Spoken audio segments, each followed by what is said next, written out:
और police station में जाके बोलता है कि आज मैं ओशो को मार दूंगा। ये व्यक्ति अचानक से उठता है, पूरी सभा में चाकू लेता है और सीधे ओशो के ऊपर फेंकता है। ना एक पसीने की बूंद, ना मरने का डर, ना इस चीज का कि भाई मुझ पे अटैक हुआ। आज तो देखिए रोड रेज ऐसा हो जाता है, दिल्ली गुड़गांव कहीं पर भी आप चले जाओ, सड़क पे किसी ने कट मारा उसका मर्डर कर देते हैं। आपके मुंबई में ट्रेन में जा रहे हैं, बारिश का पानी अंदर आ रहा है, वो कोई बोलता हो तो उसको चाकू मार दे रहे हैं 22 साल के लड़के को।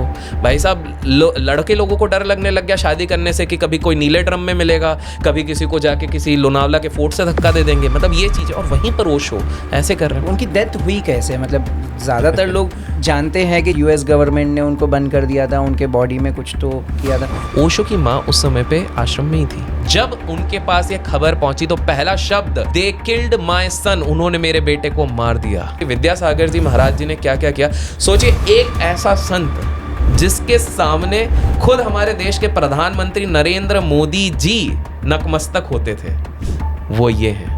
एक बहुत ही पॉपुलर गुरु है आज इंडिया में, श्री श्री रविशंकर जी। मैं थोड़ा सा उनके एक्सपीरियंस के बारे में जानना चाहता हूँ, क्योंकि उनके साइड बहुत सारी चीज़ें पॉजिटिव भी बातें होती है, लेकिन उससे ज़्यादा बातें नेगेटिव भी होती है। देखिए मेरा एक्सपीरियंस तो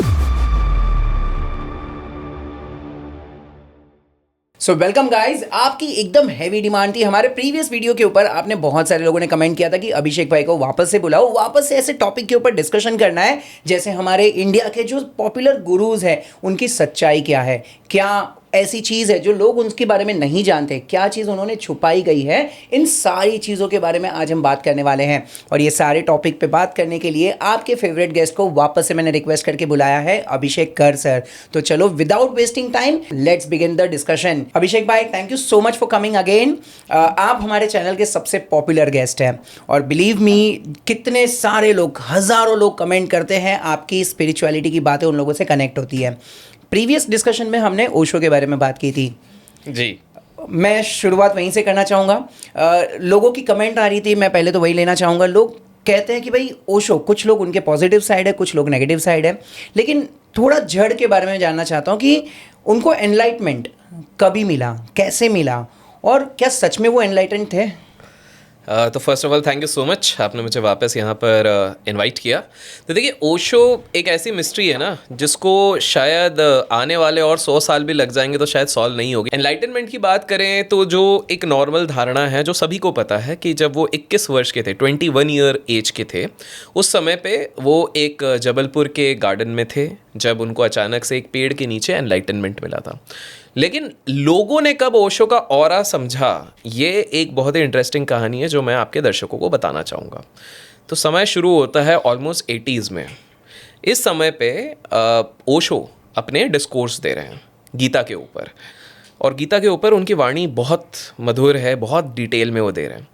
अब जस्ट इमेजिन कीजिए उस समय पे ऑलमोस्ट 6000 लोग वहाँ पर बैठे हुए हैं और ओशो अपनी पूरी वाणी से सब लोगों को विजडम पास कर रहे हैं। अभी तक लोगों ने सिर्फ ओशो को एक नॉर्मल टीचर समझा था, बहुत सारे लोगों ने, कुछ लोगों को समझ में आ गया था एनलाइटेंड है, बट कुछ लोगों को ये लगा।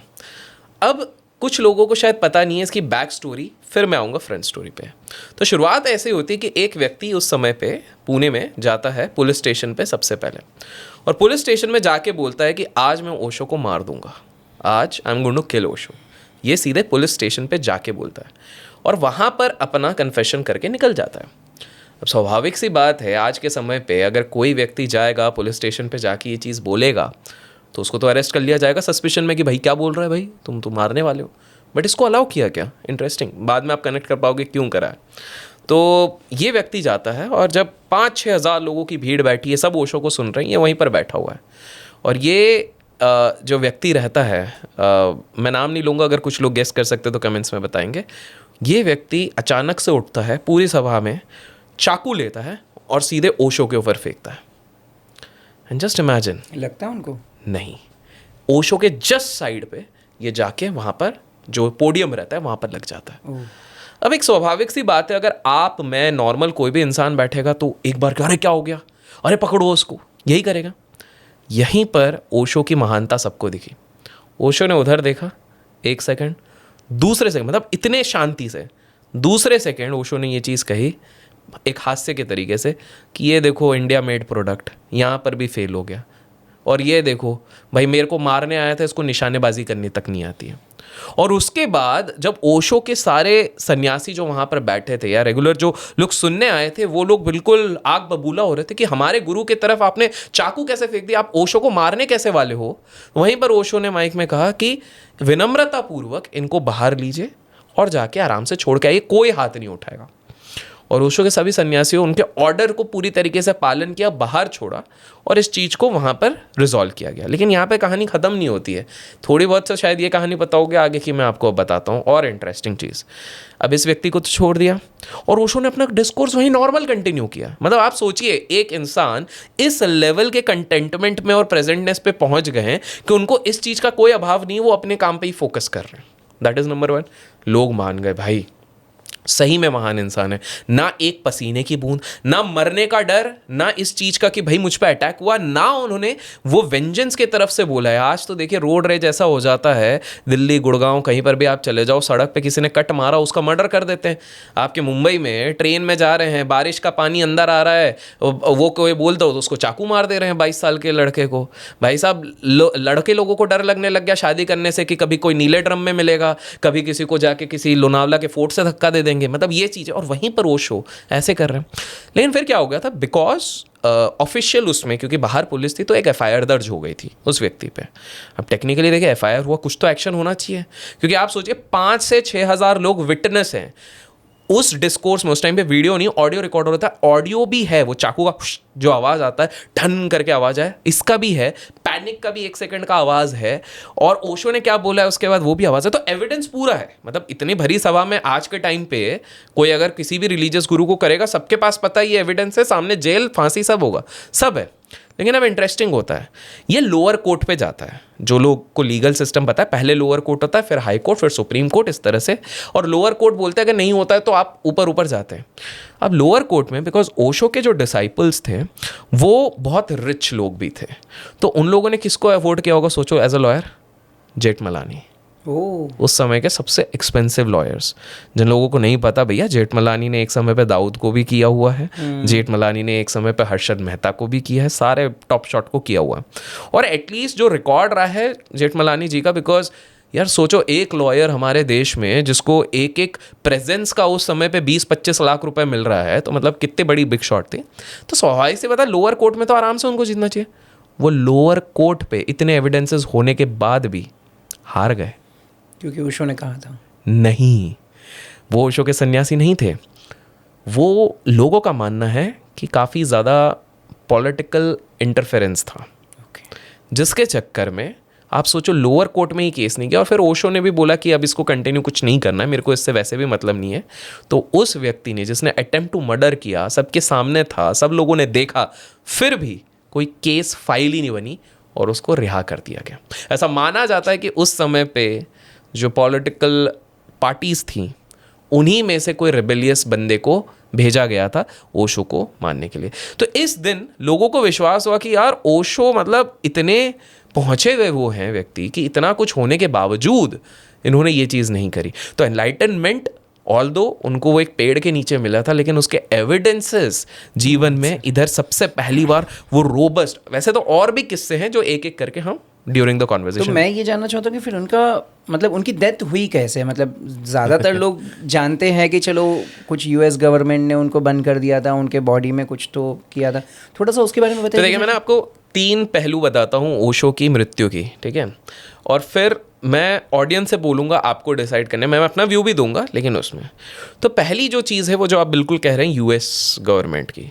तो यूएस में जब वो 1980s में रजनीशपुरम जैसा एक शहर बना, 64,000 एकड़ ऑफ लैंड, जहाँ पर सिर्फ ओशो रजनीश के लोग वहाँ पर रहते थे, वहाँ पर उनका खुद का एयरपोर्ट था, एयरक्राफ्ट्स लैंड होती थी, 93 रोल्स रॉयस उनके डिसाइपल्स ने उनको गिफ्ट करके रखा था, 365 देने वाले थे। एक ऐसा दृश्य जब रोल्स रॉयस का मालिक खुद मजबूर हो गया तो उधर आके देखने के लिए कि भाई साहब ये क्या कर रहे हैं जो इतने सारे रोल्स रॉयस इनके पास आ रही है। इतना ही नहीं, मैं आपको बता दूं कि ओशो उस समय पे जो ये रजनीशपुरम था तब वहाँ का खुद का एक डिस्कोथेक था, वहाँ पे खुद का क्लब था, वहाँ पे बियर बार था, सारी चीज़ें, सारी टॉप क्लास एमिनिटीज़ वहाँ पर थी। वहाँ पर सर्व कौन करते थे? वहाँ पर बॉलीवुड के टॉप एक्टर्स गार्डनिंग करते थे। वहाँ पे हॉलीवुड के बड़े बड़े लोग, कोई बर्तन धो रहा है, कोई सब्जी धो रहा है, ये काम करते थे। इतने ज़्यादा डिवोटेड थे। बिकॉज ओशो का एक मानना था कि जब तक आप अपने ईगो को नहीं तोड़ते हो तब तक आपकी स्पिरिचुअलिटी की जर्नी शुरू नहीं होती। और ईगो को तोड़ना मतलब सबसे छोटे काम को अगर आप कर पाओगे तभी जाके ये विश्वास होगा कि आप ईगो को तोड़ सकते हो। तो ये सारे लोग थे। तो रजनीशपुरम में क्या हुआ था कि ओशो ने जब एक समय के लिए साइलेंस लिया था, और ओशो सिर्फ अपने डिस्कोर्सेस और लोगों को एनलाइटन करने में ही लगे रहते थे अपने स्पिरिचुअल जर्नी पे। उस समय पे क्या हुआ था कि जो उनकी उस समय पे सेक्रेटरी थी माँ शीला, तो माँ शीला ने कुछ ऐसा किया जिसने यूएस की हिस्ट्री में सबसे पहली बार सबको हिला दिया। यूएस के इतिहास का सबसे पहला, सबसे बड़ा bio terror attack. Bio terror, हाँ, ये मैं समझाता हूँ कैसे। एक सैलोमोनेला करके एक वो होता है, वायरस होता है, बैक्टीरिया वायरस होता है, जो हमने सुना ना फूड पॉइजनिंग हो जाती है, ठीक है। अब ये क्या होता है, उस समय पे तो टेक्नोलॉजी इतनी ज़्यादा भी थी नहीं, ठीक है। और भी अलग अलग साइंटिफिक नेम है इस वायरस और बैक्टीरिया के, बट अपन साइंस वाले नहीं है, बट मेन चीज़ पे। तो इन लोगों ने क्या किया था उस समय पे, ये देख रहे थे कि बार बार यूएस की गवर्नमेंट का भी आलोचनाएं कर रही है। देखिए यूएस की गवर्नमेंट ओशो के अगेंस्ट क्यों थी, पहले मैं वो समझा देता हूँ आपके व्यूअर्स को। बिकॉज क्या हुआ था कि ओशो के आने के ठीक 2 साल पहले एक बहुत बड़ा हादसा हुआ था यूनाइटेड स्टेट्स ऑफ अमेरिका में, जोन्स टाउन नाम का। तो एक जिम जोन्स नाम का एक बंदा आया था। उसने क्या किया था, उसने सभी लोगों को प्रभावित करके चर्च अपना एक बनाया था, सबको वो अट्रैक्ट करता था।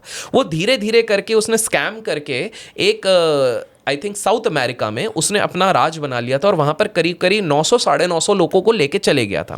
फिर एक बार क्या हुआ, ये 950 लोगों को सपना दिखाया गया था कि जन्नत जैसी जगह पे जाएंगे जहाँ आपको फल मिलेगा, ये मिलेगा। ऐसा अपना आइलैंड हो गया था इनका। आजकल भी काफ़ी एक आइलैंड बहुत सुर्खियों में है, तो उसी तरह से इनका अलग टाइप का एक आइलैंड बन गया था जिसमें ये सब लोग इनकी सेवा करते थे। जैसे ही लोग उस आइलैंड पहुंचे, देखा भाई ये तो पूरी अलग दुनिया है, हमको बाकियों से कट ऑफ कर दिया और पूरी अपनी खुद की आर्मी इधर लगा दिए ताकि हम लोग बाहर ना जा सके। तो फ्री में इनकी सेवा हो रही थी, खेती करो, ये करो, वो करो, ये सारी चीज़ें हो रही थी। अब ऐसे में क्या हो गया, यूएस गवर्नमेंट को प्रेशर किया गया था उस समय पे कि जाके चेकआउट करो। किसी के रिलेटिव ने किया था, हमारा संपर्क नहीं हो रहा, हमको लग रहा है कुछ गड़बड़ है, 2 साल हो गए। तो जब उनने यूएस के एक बंदे को भेजा तो इन सबको धमका के रखा गया था कि तुमको बिल्कुल अच्छे बन के बनना है, कि अरे वाह हमारे तो गुरु बहुत अच्छे हैं, हमारी लाइफ बदल गई, ऐसा करके। तो सब कुछ बढ़िया चल रहा था। वो जैसे ही जा रहा था, सब कुछ देखा, सबसे रिव्यू लिया, अपना नोट बना लिया कि हाँ भाई सब खुशी हैं, ठीक है। जब जैसे ही जा रहा था, देखिए क्या होता है कि सब में से कोई एक तो होगा, तो रहेगा। तो उसने क्या किया था, एक पेपर पे लिख दिया था हेल्प मी, और वो पेपर उनके जूते पे चिपक गया। और जब वो अपने चॉपर पे बैठने जा रहे हैं तब देखा हेल्प मी।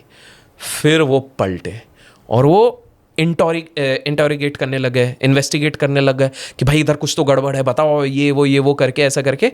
और उन्होंने अनाउंस ये कर दिया कि भाई अच्छा ठीक है, तुम लोग बोल रहे हो सब सही है, जितने लोगों को अपनी मर्जी से हमारे साथ वापस चलना है यूएस, वो लोग आ जाओ। तो एक एक करके लोग जाने लगे। 15-20 लोगों ने हिम्मत दिखाई जाने की। तो उसने भी बोला हाँ ठीक है, जिम जोन्स ने बोला जाओ। लेकिन फिर उसका दिमाग स्विच हो गया, क्योंकि जिम जोन्स ना इधर आके बहुत सारा ड्रग्स भी ले रहा था। तो उसने देखा यार, उसने माइंड में आया कि एक एक करके अगर सब चले गए तो मेरी सेवा कौन करेगा, मेरा लग्जरी कहाँ से आएगा। तो उसने पता है क्या किया, उसने आदेश दिया सबको गोलियों से उड़ा दो, सारे लोगों को। और उसके जो सेवक थे वो इतने ब्लाइंड थे उन सबको, तो वो मास मैसेकर और सुसाइड का सबसे बड़ा केस बन गया था। Because of this US government को डर था कि रजनीशपुरम जो हुआ है वहां वैसी चीजें ना हो जाए, क्योंकि वहां पर भी गार्ड्स आर्म्स लेके, वो गार्ड्स आर्म्स इसलिए लेके बैठे थे क्योंकि आए दिन कोई ना कोई अटैक कर रहा है, धमकी दे रहा है, आस पड़ोस वाले परेशान हो रहे हैं, तो वो रखा गया था। करेक्ट। तो इस चक्कर में वो डर का माहौल बैठ गया था। तो माँ शीला ने देखा कि भाई इतना प्रेशर बन रहा है, हमारे पास एक ही तरीका है, रजनीशपुरम को एक प्रॉपर स्टेट का दर्जा देके इलेक्शन में हमको जीतना पड़ेगा। तो सबसे पहली चीज़ माँ शीला ने क्या करा, माँ शीला ने बोला कि इधर के वोटर तो इनको वोट करेंगे नहीं, हमारे बंदों को। तो हमको उस समय पे रूल था कि भाई अगर आप आसपास की सिटीज से भी लोगों को लेके आ जाते हो अपने इधर, तो वो आप उनके पास अगर वैलिड वोटर आईडी है तो वो वोट कर सकते हैं। तो इन्होंने वोट पे सबको ये दिया कि रहने को घर देंगे, फ्री की बियर देंगे, एक बार की खाने के लिए देंगे, कपड़े देंगे, क्योंकि तुम गरीब हो, हमारा सहारा हो, हम तुमको सहारा देंगे। इधर पूरा कम्यून रहता है। और किन को उठाया, रास्ते में जो भिखारी है, जो जिसका घर नहीं है, सबको ट्रक ट्रक भर के, गाड़ियाँ भर भर के रजनीशपुरम में लाना शुरू किया माशाल्लाह। अब ओशो को ये सारी चीज़ें नहीं पता थी, बिकॉज ओशो अपने डिस्कोर्सेस में थे, साइलेंस में वो बहुत बार चले जाते थे, तो उनको कोई पता नहीं रहता था। तो पहले तो ऐसा वोटर, तो इसमें क्या होगा, यूएस गवर्नमेंट इनके अगेंस्ट हो गई। जैसे उनको पता लगा कि भाई ये तो गड़बड़ हो गई, तो पहली बार कॉन्स्टिट्यूशन में उधर के उन्होंने ये निकाल दिया कि जो लोग 1 महीने पहले से इधर है, 2 महीने पहले से हैं, वही वोट दे पाएंगे, करंट नहीं। तो ये क्या हिल गए कि भाई ये तो, माँ शीला ने इंटरव्यूज़ देने लग गए कि ये तो बहुत गलत किया, बहुत। तो इन्होंने ना अंदर से, अब इनके ओशो के आश्रम में बड़े बड़े साइंटिस्ट, बड़े बड़े ये थे, और ये सब शीला के हाथों पे चल रहे थे। तो माँ शीला ने ना डायरेक्ट करा कि एक काम करते हैं, तुम वायरस निकालो, आसपास के जितने सैलड बार्स है, जितने रेस्टोरेंट्स है, जितना पानी है, इनका ये भी प्लान था कि जहाँ से मेन वाटर सप्लाई पूरी सिटी को होता है उसको भी मिला देंगे, ताकि अपने वोटर हम नहीं बढ़ा पाए तो क्या हुआ, उनके कम कर देते हैं। और उसमें करीब 3000 लोग इफेक्ट हुए। डेथ शायद नहीं हुई, बट फिर ये बात लीक हो गई। और लीक कैसे हुई, ये और हैरानी की बात है। लीक ये हुई जब ओशो को ये चीज़ पता चली कि ये सारी चीज़ें हो रही हैं। उनको पता तो था, मोस्ट लाइकली, मुझे जितना पता है एनलाइटेंड थे, पता था। ओशो ने खुद ने आके अपना मौन खोला 3 साल बाद, और उन्होंने कहा अच्छा, अरे इसके आइडिया माँ शीला को लग गई। तो माँ शीला अपने 12-13 लोगों को लेके निकल गई यूरोप की तरफ कि बेटा अपन फंस जाएंगे, अपन निकल लेते हैं यहाँ से। और ओशो ने पहली बार एलिगेशन सबके सामने प्रेस कॉन्फ्रेंस बुलाया और बोला माँ शीला ने ऑलमोस्ट उस समय के 2000 करोड़ रुपए हमारे आश्रम से लेके चले गई हैं। दूसरा, उन्होंने बोला माँ शीला के कारण ये बायो टेरर अटैक हुआ है, माँ शीला ने ये चीज़, सारी चीज़ें उनको, ये आज भी वीडियो आपको यूट्यूब पे मिलेगा, बहुत सारी चीज़ें बोली। और उसके बाद उन्होंने खुद ने आमंत्रण दिया कि मैं खुद चाहूँगा जो यूएस की गवर्नमेंट है, यूएस के पुलिस है, वो सब आए इधर इन्वेस्टिगेट करें। और तब पता लगा सबसे बड़ा वायर टेपिंग इंसिडेंट भी कि माँ शीला ने हर जगह पे आश्रम में, सबके बेडरूम से लेके वॉशरूम में वायर टेप लगाया था। Everything was getting recorded. कौन क्या बोल रहा है, कोई हमारे अगेंस्ट तो नहीं बोल रहा, उसको सप्रेस कर दो, ये बोले सारी चीज़ें। और ये एलिगेशन लगाया गया। तो माँ शीला को और उनके साथियों को तो अरेस्ट कर लिया गया था, लेकिन यूएस को जो एक लीड चाहिए था ना, वो ओशो ने खुद ने ही दे दिया कि अब मैं सारे इन्वेस्टिगेशन करके फाइल निकालूंगा। स्टोरी कुछ इस तरह से बढ़ी थी विरल भाई कि ओशो ने फिर बोला कि बोले, ओशो के जो समर्थक थे वो चाहते थे कि ओशो पे कुछ ना है, इनकी गलती कुछ नहीं है। इनको जब रजनीशपुरम लाया गया था तो इसलिए लाया गया था कि वो पहले पुणे में आश्रम में थे। तो पुणे आश्रम में क्या होता है, ह्यूमिडिटी होती है, आपको पता है महाराष्ट्र, मुंबई, पुणे में ह्यूमिडिटी होती है। तो उसके कारण उनको थोड़े ब्रीदिंग इश्यूज हो रहे थे, थोड़ा सा हेल्थ इश्यूज हो रहे थे। तो ये लोगों ने डिसाइड किया था कि सबसे, और प्लस मैं आपको बताऊंगा थोड़ा आगे पॉलिटिशियंस के साथ क्या था, तो वो भी बताऊंगा। तो कुछ चल रहा था, तो इन्होंने डिसाइड किया था इसलिए उधर। तो इनके ना मेडिकल वीज़ा पे गए थे, और मेडिकल वीज़ा का लिमिट एग्जॉस्ट हो गया था, लेकिन वो उधर ही रुक गए थे। तो किसी ने टिप दे दी थी, जहाँ तक मेरे को पता है इनके आश्रम में से किसी ने दी थी कि ओशो और उनके खास लोग निकल रहे हैं अपने प्राइवेट जेट पे। और प्राइवेट जेट के आसपास आर्मी वाले सब घेर लिए, जैसे वो आधे रास्ते पे थे फ्यूल टैंक पे, और उनको, ओशो को बिना वारंट के अरेस्ट करा गया, 12 दिन जेल में रखा गया। बार बार अलग अलग जेल चेंज करी गई ताकि हरास किया जाए। लेकिन भाई ओशो तो ओशो के सन्यासी, उनको बोला गया कि भैया जब तक, कोर्ट ने बोला कि जब तक आप लोग यहाँ पे 3 से 4 करोड़ रुपए नहीं देंगे, इनको बेल नहीं मिलेगा। इन लोगों को लगे था 2-3 दिन लगेगा, 2 घंटे के अंदर सारा पैसा आ गया वहाँ से। और फिर इस कंडीशन में कि ओशो अब वहाँ पे नहीं रहेंगे यूएस में, और दूसरा कभी वापस लौट के नहीं आएंगे और अपना कम्यून छोड़ देंगे।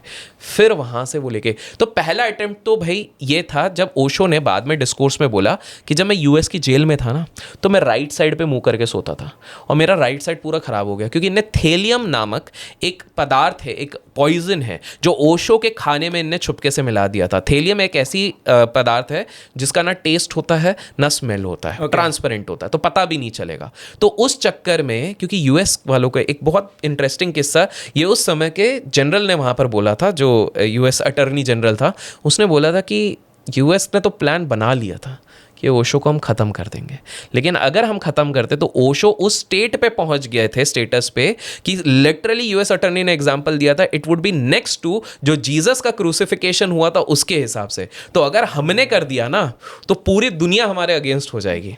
तो उससे बेटर छोटा सा जहर दो, धीरे धीरे करके 1-2 साल के अंदर तो ये वैसे भी चले जाएगा। तो पहला एलिगेशन तो ओशो ने खुद ने कहा था, थेलियम वाला। लेकिन एक दूसरा है 284।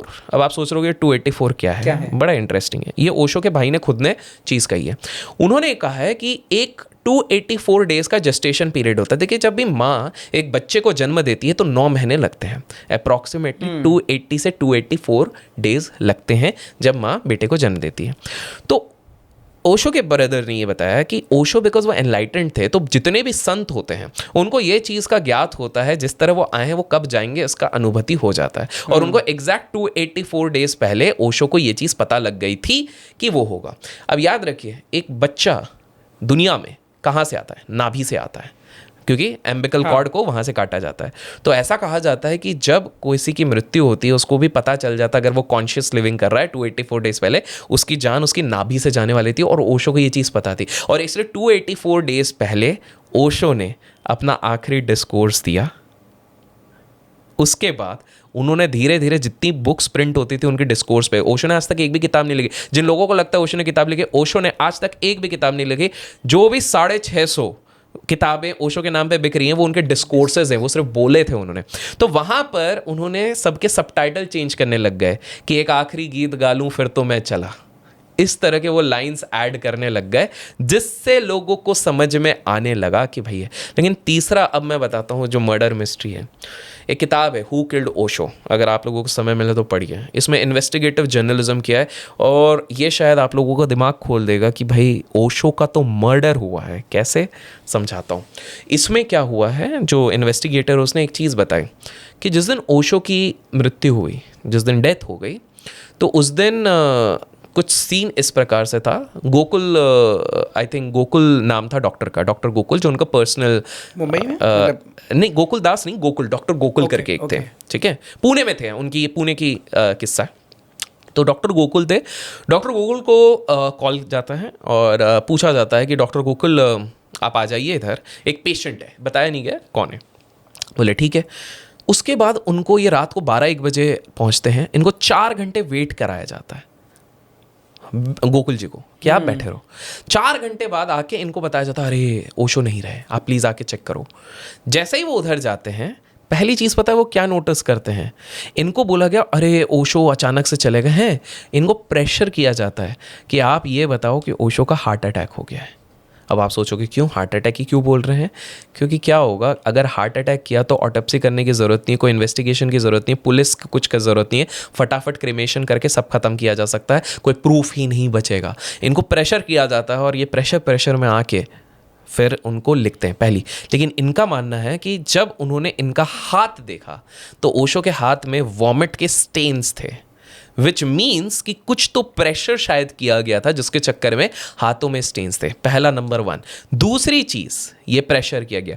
तीसरी चीज़, ओशो की माँ उस समय पे आश्रम में ही थी, उनको तक लास्ट मोमेंट तक नहीं बताया गया। जब उनके पास ये खबर पहुंची तो पहला शब्द ओशो की माँ ने कहा, दे किल्ड माई सन, उन्होंने मेरे बेटे को मार दिया। किन्होंने मारा, किसने मारा, नहीं पता। तीसरा, आज तक कहीं पर भी ओशो ने ये चीज़ नहीं कही थी, क्योंकि देखिए जितने भी संत लोग होते हैं, जैसे मैं आपको एक बड़ा इंटरेस्टिंग फैक्ट आपके सारे व्यूअर्स के लिए बता दूं, योगानंद परमहंस जो गुरु हैं, जो विराट कोहली की एक बहुत ही प्यारी किताब है द ऑटोबायोग्राफी ऑफ ए योगी, जो उन पे आधारित है। तो योगानंद परमहंस जी जब अपना शरीर छोड़े थे तो उन्हें कॉन्शियसली अपने फॉलोअर्स के सामने खुद की इच्छा से अपनी शरीर छोड़ी थी। इंटरेस्टिंग चीज़, 24 दिन तक वो बॉडी सड़ी नहीं थी, उससे खुशबू आ रही थी, एकदम इंटैक्ट था। उसके बाद उसको जो भी सारा प्रोसेस है वो किया गया। तो जितने बड़े लोग होते हैं, बिकॉज वो चाहते हैं कि लोग आशीर्वाद लेके चले जाएं, सब करे जाएं, तो वहाँ पर अचानक से उनके जो क्लोज एसोसिएट्स थे ओशो के, उन्होंने ये अनाउंस कर दिया कि हमें ओशो ने अलग से बोला था कि जैसे ही हो 10 मिनट के अंदर मेरा क्रिमेशन कर दो, जला दो, जबकि ऐसा बोला ही नहीं गया था। एक और इंटरेस्टिंग चीज़, अब आपको शॉक होगा इस चीज़ को जान के, ओशो की मृत्यु के जस्ट कुछ महीने पहले ओशो ने एक ग्लास का एक रूम बनाया था पुणे आश्रम में। ठीक है, आप कभी पुणे आश्रम जाएंगे, ग्लास का रूम बनाया था। ये उनका बेडरूम था, साउंड प्रूफ था लेकिन पूरा ट्रांसपेरेंट था। और माना जाता है कि उन्होंने अपने खास फॉलोअर्स जिन पर उनको ट्रस्ट था, उनको ये कहा था कि इसका पर्पज़ ये है कि जब भी मैं अपना शरीर छोड़ के चले जाऊं तो मेरी जो अस्थियां होंगी वो यहाँ होंगी।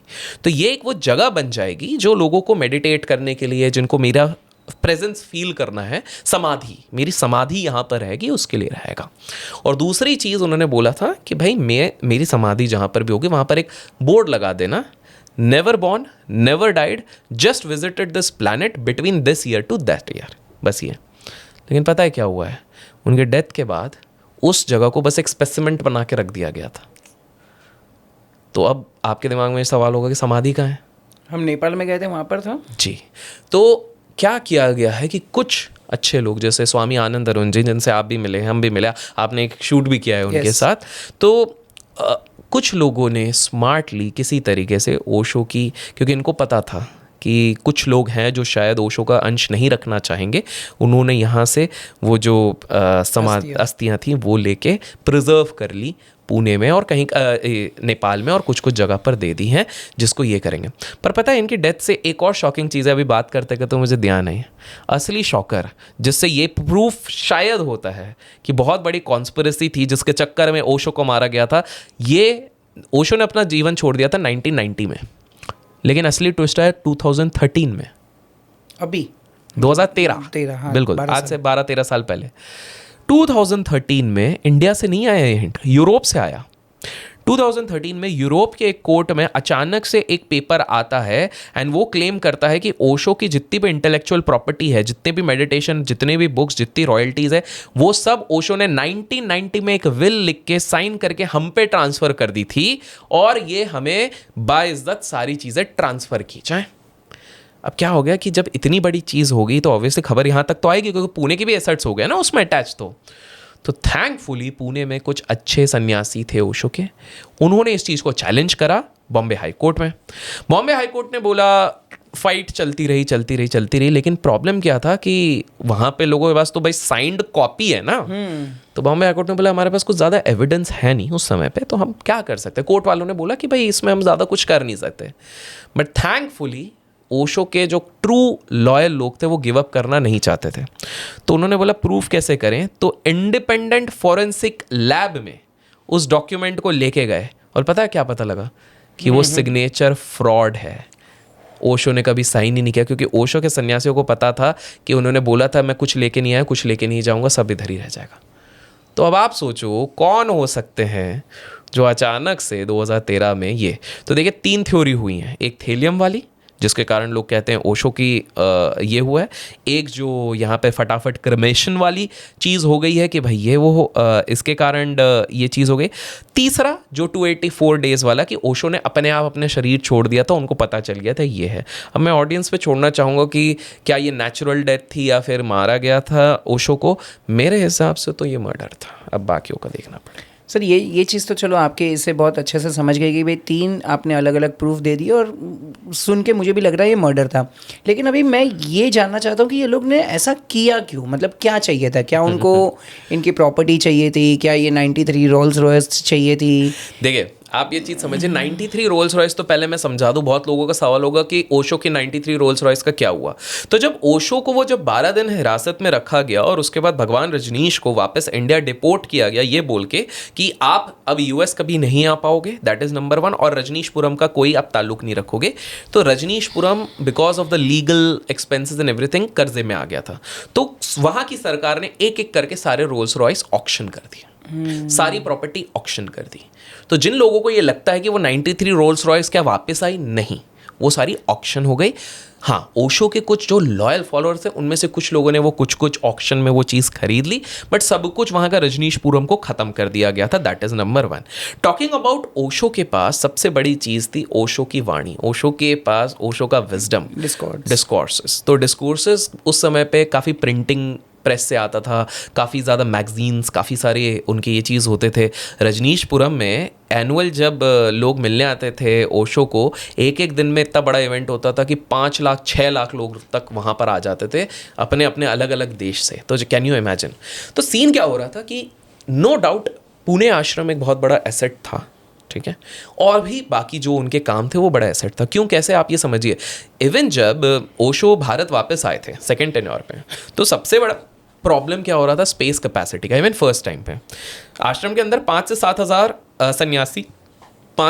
सन्यासी रह सकते थे, लेकिन हर साल 30,000 सन्यासी आते थे। पुणे का 1/4 जो डेयरी था वो इन्हीं के कारण बिकता था सारे सन्यासी। जीडीपी पुणे का अगर सिर्फ उधर की बात करें वो ऑलमोस्ट 35 से 40% बढ़ गई थी, क्योंकि फिरंगी इतने आ रहे थे ना, करेंसी का जो ये सारी चीज़ें हो रही, तो इकोनॉमी को बहुत फायदा हो रहा था उस समय में। लेकिन 30,000 लोग आ रहे हैं और सिर्फ 5-6 हज़ार की कैपेसिटी थी। That was also one of the reasons कि इन्होंने अपना एक कम्यून बनाया था। लेकिन क्या हुआ है कि मारने के अलग अलग तरीके हैं। पहला, देखिए क्या होता है, आज के समय पे जितने भी गुरु हमारे देश में आप देखोगे, उनके ना बड़े बड़े साधु सन्यासियों के साथ बहुत अच्छा, बड़े बड़े पॉलिटिशियंस के साथ बहुत अच्छा ताल्लुक है, रखना भी पड़ता है। ओशो एकमात्र ऐसे निडर वो थे जिनको अगर कुछ पसंद नहीं आता था ना, वो सीधे बोलते थे कि ये गलत हो रहा है, सरकार गलत कर रही है। आजकल के गुरुओं में शायद वो नहीं है कि वो बोल सकें, कहीं पर गलत होता हुआ भी उनको हाँ बोलना पड़ेगा, बहुत बढ़िया। लेकिन ओशो सीधे बोलते थे। तो ओशो का एक बहुत, जैसे एक किस्से से मैं आपको बताना चाहूँगा तो शायद आपको समझ में आएगा कि क्या हो रहा था। तो 76-77 के बीच में मोरारजी देसाई प्राइम मिनिस्टर थे देश के। अब ये फॉलो करते थे क्लियर कट सिद्धांत ऑफ सेलिबसी, कि भाई सेलिबसी रहेंगे, ब्रह्मचार्य का फॉलो करेंगे। और इनकी एक खास आदत थी, ये काउ यूरिन, जो गौ यूरिन होता है, गौमूत्र होता है, वो भी पीते थे और अपना मूत्र भी पीते थे, क्योंकि इनका ये कहना था कि इससे चीज़ें क्लीन होती है, प्योरीफाइड, ऐसा उनका कहना था। ओशो हर दूसरे तीसरे डिस्कोर्स में इनके मजे लेते थे कि भाई ये इलिटरेट है, ये बेवकूफ़ है, जो अपना ही मूत्र पी रहा है, ये कितना बेवकूफ़ है, इस तरह से। तो ये खुलेआम लेते थे। दूसरी बार क्या हो गया कि एक इवेंट में जिसमें बहुत मासेस को कवर करना था, तो ओशो को भी एज अ स्पीकर बुलाया गया था और मोरारजी देसाई को भी बुलाया गया था। तो स्वाभाविक सी बात है, अगर कोई बहुत बड़ा नेता होगा तो सब ऐसे ऐसे करते हैं, अरे नेताजी नमस्ते, और वो भी सबको नमस्ते नमस्ते कर रहे हैं। अब नेताजी ने नमस्ते किया, ओशो ने तथास्तु बोल दिया। तो नेताजी का ईगो हर्ट कि भाई तुम क्या समझते हो अपने आप को। भाई बोले अरे नहीं कुछ नहीं, मुझे लगा नहीं तुमको नमस्ते करने के लिए। ओशो ने उनको ओशो दुनिया का एकमात्र ऐसे डिबेटर है जिससे कोई डिबेट ही नहीं कर पाता था। ओशो सीधे बोलते थे, बोले हाथ तो मैं मिलाता नहीं हूँ। बोले क्यों? बोले हाथ इसलिए नहीं मिलाते हैं क्योंकि ये तो फिरंगियों का तरीका है, फिरंगियों को ना एक दूसरे पे ट्रस्ट नहीं होता, दूसरे हाथ में हो सकता बंदूक हो, इसलिए कोई नमस्ते करता, कोई हाथ मिलाता है, मेरे को ये सब नहीं पसंद है, और तुम मेरे डिसाइपल जैसे हो तो तास्तु। तो वो ऑलरेडी थे। तो मोरारजी देसाई की गवर्नमेंट ने ओशो के पीछे बहुत सारी चीज़ें करी थी। जैसे कुछ लोग सोचते हैं कि शायद वो जो इंसिडेंट हमने स्टार्टिंग में बात करी वो भी इन्होंने करी थी। दूसरी ये हुआ था कि जितने भी एनजीओज या आश्रम्स होते हैं उनको टैक्स एग्जेम्पशन का लिमिट रहता है, वो रिवोक कर दिया गया। तो अचानक से $5 मिलियन इनको एक्स्ट्रा देने पड़ेगा। ये दूसरा हो गया। तीसरा, लीगल बहुत सारा ये चीज़ लगा रहे थे। यही सारी जो परेशानियाँ थी, इसी के चक्कर में ओशो कहीं ना कहीं देश छोड़ रहे थे। तो यस, जो रीज़न था, मेन रीज़न क्यों ये चीज़ हुई थी, वो यही था कि एसेट्स, आईपीज इतने ज़्यादा बड़े थे ओशो के, कोई भी ललचाया जाएगा कि भाई सारी प्रॉपर्टी अपने पास आए, इतनी सारी चीज़ें आ जाए तो बेच बेच के अपन कमाएंगे। ये रीज़न था।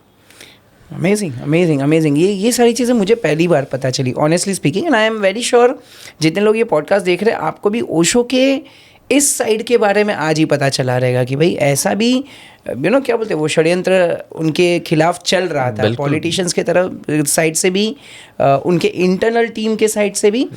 एक चीज़ मुझे ये नहीं समझती, जैसे भी आपने बताया कि वो जब भी हॉस्पिटल में थे तभी कुछ उनके सपोर्टर्स साथ में थे, या किसी ने वो केमिकल्स उनको खिला दिया, क्या उनकी टीम ही क्यों लोगों को सपोर्ट कर रही थी? मतलब उनकी डेथ के लिए क्यों सपोर्ट कर रही थी? अच्छा, उन्हीं के लोग तो देखिए, उनके सारे लोग अगेंस्ट नहीं थे, कुछ लोग, ओशो के कुछ लोग थे जिनके दिमाग में अभी कुछ लोग ऐसे भी हैं, जो मैं अभी पॉडकास्ट देख रहा हूँ तो कोई लोग क्लेम कर रहे हैं कि मैं ओशो के भाई हूँ या मैं उनका सबसे बड़ा फॉलोअर हूँ। अभी कुछ लोग उनको सही बोल रहे हैं, कुछ लोग उनको गलत बोल रहे हैं, कुछ लोग ओशो के जैसे कपड़े पहन के खुद भी ओशो जैसे बनने की कोशिश कर रहे हैं। सबने बिजनेस कर लिया है। हाँ। ओशो अगर जीवित होते, मतलब मैक्सिमम ने, मैं सब तो नहीं बोलूँगा, मैक्सिमम लोगों ने ओशो के नाम पे बिजनेस करना शुरू कर दिया है। आपको बहुत इंटरेस्टिंग, अब एक शॉकर देता हूँ। हाँ, आपको एक शॉकर देता हूँ। आपने भी किसी का इंटरव्यू किया है, ठीक है, वो भी बहुत अच्छे वर्कशॉप्स लेते हैं, एंड विद ड्यू रिस्पेक्ट, वो जो इनिशियली जो चीज़ें अपने कैंप में मेडिटेशन में सिखाते हैं, कोच हैं वो भी, वो सारा ओशो का कॉपीड है। ओह हाँ, अब जनता गेस करेगी। विरल, मैंने बहुत बड़ा हिंट दे दिया, विरल भाई ने इंटरव्यू किया है किसका, आप जाके आप चेक करो। उनका इनिशियल ऑलमोस्ट 60-70% ओशो का है, जिसके आज वो लाखों में चार्ज करते होंगे, ठीक है। That is number 1। तो बहुत सारे लोगों ने ना इसका एक बहुत बड़ा भयंकर वाला बिजनेस बना लिया है। आप एक सिंपल सी चीज़ सोचिए, अगर ओशो की कोर फिलॉसफी किसी को समझनी है, ओशो कहना क्या चाहते थे। ओशो का मूल सिद्धांत था मेडिटेशन अगर किसी को करना है तो उसको भगवा वस्त्र पहन के जंगल जाके हिमालय जाके करने की आवश्यकता नहीं है। उनका कंसेप्ट था जोरबा द बुद्धा। ये क्या था मैं आप समझाता हूँ। जोरबा मतलब आप जीवन के सारे सुख लो, आप ऐश आराम करो, आप ये रो, लेकिन उससे अटैच्ड मत हो जाओ कि आज अगर आप एसी में बैठे हो, एसी 2 मिनट के लिए बंद हो जाए, आप टेंशन, अरे यार एसी बंद हो गया, मैं क्या करूं, मैं एसी छीन गया। नहीं, आप हर चीज का लुफ्त उठाओ। That was Zorba. And Buddha हमेशा साइलेंस में, डिटैच्ड, शांत। तो आपके दोनों वर्जन होते हैं। तो जैसे फॉर एग्जाम्पल ओशो सेक्स के बारे में बहुत कुछ कहते थे, जिसके कारण उनको सेक्स गुरु का नाम दे दिया गया। वो बेसिकली था sex to super conscious. Basically क्या था कि जब उनको जबलपुर और इस तरह हर जगह पर बुला रहे थे, तो वहाँ पर उनको बोला गया था कि आपको लव के ऊपर एक सेशन देना है। अब वहाँ पर ऑर्गेनाइजर्स को भी नहीं पता था कि ओशो लव को इतने डीपली समझाने लग जाएंगे, जो ट्रू एसेंस था। ये 70s की बात कर रहे हैं कि ऑर्गेनाइजर्स को खुद भगना पड़ा कि भाई ये तो हमारी बैंड बजवा देगा, ये क्या कर रहा है। लेकिन पॉइंट ये था, आप समझिए ऐसा क्या समझाया था। देखिए, ये उनके जो वो किताब है जो है संभोग से समाधि तक, उसमें पूरा लिखा है। लेकिन बेसिकली उसका मतलब आप समझिए, लोगों ने ना सिर्फ ये चीज़ समझी कि भाई संभोग करना पड़ेगा समाधि, नहीं। उन्होंने एक सिंपल से एग्जांपल मैं एक शॉर्ट लाइन में बताना चाहूँगा। ओशो का ये कहना था कि ध्यान मतलब क्या होता है, नो माइंड, करेक्ट। कि आप एक पॉइंट पे पहुंच जाओ जब आपके माइंड में कोई थॉट ना रहे, थॉटलेसनेस। मैं ऑडियंस से सबसे पहले पूछना चाहूंगा, इधर ही पॉज करके आप कमेंट्स में बताओ, लाइफ में कितने बार आप लोग उस स्टेज पे पहुंचते हो जब लेजिट आपके पास कोई थॉट नहीं हो। सोने वाली बात मत करना, थॉट ही नहीं है, थॉटलेस, कुछ ना कुछ चलता है। ये तो आपके लॉ ऑफ अट्रैक्शन वाले बोलते हैं ना कि 60,000 थॉट्स पर डे, 65,000 चलते हैं, करेक्ट। कुछ ना कुछ चल रहा है। अपन बैठे भी हैं तो भी ये भी सोचेंगे रे मैं सांस कैसे ले रहा हूँ, ये तक सोचेंगे, कुछ ना कुछ सोच रहे हैं। नो थॉट मतलब यू कंप्लीटली कट ऑफ। तो ओशो का ये था, या तो आप डीप ध्यान में समाधि में चले गए हो तब आप कट ऑफ हो पाते हो, या दूसरा जब सेक्स का क्लाइमैक्स आता है उस सेकंड में आप, विरल भाई अभी अब उसमें चले गए बट ठीक है बट लोग भी जा सकते हो जोन पे। तो आप सोचो वो क्लाइमैक्स वाला जो पार्ट होता है, उस टाइम पे आप कुछ नहीं सोच रहे हो, you are just relieved, relax for that may be 3 second, 2 second, 1 second. Timing की बात नहीं कर रहा हूँ, वो पॉइंट की बात कर रहा हूँ। दैट इज, तो ओशो ये कहना चाहते थे। और देखिए, अगर आप विज्ञान भैरव तंत्र भी पढ़ते हैं जो शिव जी ने पार्वती जी को सुनाया था, तो कहीं ना कहीं वो अंश यहीं से डिराइव्ड है। तो ओशो कहना ये चाहते थे कि this is also one way. और दूसरा वो क्या कहना चाहते थे, वो ये कहते थे, अच्छा अब विरल भाई मेरे को एक बात बताओ, चलो बहुत सिंपल एग्जाम्पल से हम ओशो के 2 लेसन्स को यहाँ पर समझते हैं, जस्ट बिकॉज आपने पूछा है। मान लेते हैं मैं अभी, अच्छा आपको सबसे फेवरेट फूड क्या लगता है अभी अंदाजन? सैलड्स, ठीक है। एकदम टेस्टी बेस्ट सलाड मैं आपके सामने रखता हूँ, ठीक है, और अचानक से हटा देता हूँ। दिन भर आपके मन में चलेगा यार सलाड होता है, यार सलाड होता, सलाड होता, सलाड होता, ठीक है। अब मैंने मान लो आपको वो सैलड खिला दिया, अब सेटिस्फाइड हो, ठीक है। मैंने दूसरा सैलड खिलाया, अच्छा लग रहा है, मैं 25 बार वो सैलड खिला दूँ, अब तो भाई बस कर, बस, हो गया, जी भर गया। किसी को रसगुल्ला पसंद है, किसी को। ओशो का मैसेज यही था, तुम जब तक हर चीज को भोग नहीं लोगे तो तुम अगर उस रास्ते में निकल गए ना, तुमको कुछ ना कुछ अखरेगा, यार सब कुछ ठीक है लेकिन माइंड में वो कर लिया होता, एक बार पैसा कमा लिया था। इसलिए आप देखो जितने भी एनलाइटेंड सोल हैं वो सब राजा रह चुके हैं। श्री राम जी राजघराने से थे, गौतम बुद्धा राजघराने थे, जैनिज्म से 24 तीर्थंकर राजघराने से थे, सब लोग राजघराने से। कृष्ण जी भी भले ही आप जेल से लेके गए, वो थे तो राजघराने से ही थे, करेक्ट। तो आप टेक्निकली देखिए, महाभारत में भी जब हम बात करते हैं सब लोग राजघराने से ही थे। तो पॉइंट ओशो का सिंपल सा था कि पहले सब कुछ भोग लो, वरना तुम्हारा mind is a monkey mind, वो बार बार चाहेगा अरे वो ट्राई कर लेता। इसलिए आप देखो, मैं बहुत सिंपल सा ये, क्योंकि मैंने खुद ने एक चीज़ एक्सपीरियंस करी है। जब मेरे पास आज से 15-16 साल पहले कुछ पैसा ज़्यादा नहीं था, तब लगता था यार एक दिन जिस दिन 1 करोड़ हो जाएगा, एक दिन जिस दिन 5 करोड़ हो जाएगा, इस दिन ये होगा, वो होगा, ये होगा, वो होगा, वो होगा, तब तक वो चलता था। जब धीरे धीरे वो माइलस्टोन सारे क्रॉस हो गए, तब जाके मेरे को पता लगा ना कि भाई एक लिमिट के बाद it's is all numbers. Correct. हो सकता है किसी के लिए वो 200 करोड़ पे रुकेगा, किसी के लिए 2000 करोड़, कोई 20,000, जो भी है, बट तभी पता चलेगा ना। अब मान लो, इसलिए आप देखना जितने भी आप रिच लोगों का इंटरव्यू करोगे, आपके पॉडकास्ट में भी ऑब्जर्व करना, कुछ ना कुछ ऐसा आएगा, अरे इसके तो घर वाले लकी थे, अरे इसका तो नसीब अच्छा था, अरे, क्योंकि उन लोगों ने खुद ने नहीं भोगा है ना। करेक्ट। जब वो उस लेवल पे पहुंचेंगे तब रियलाइज होगा, ओ ये चीज था।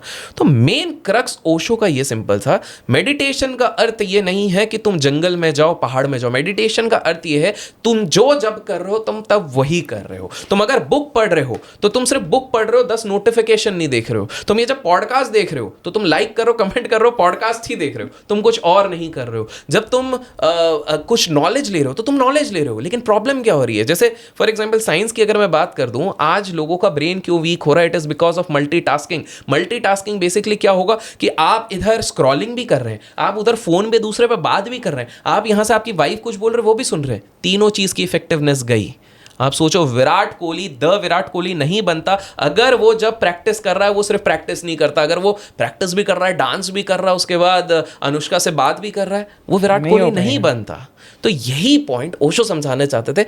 लोगों ने अपनी कन्वीनियंस के हिसाब से इसको ले लिया कि भाई ओशो ने तो बोला है बहुत सारा सेक्स करो। अरे भाई नहीं बोला ऐसा, तुमने कुछ भी ले लिया है। सेम विथ लव, उन्होंने क्या बोला था कि जहां प्रेम खत्म हो जाता है आप एमिकेबली अलग हो जाओ।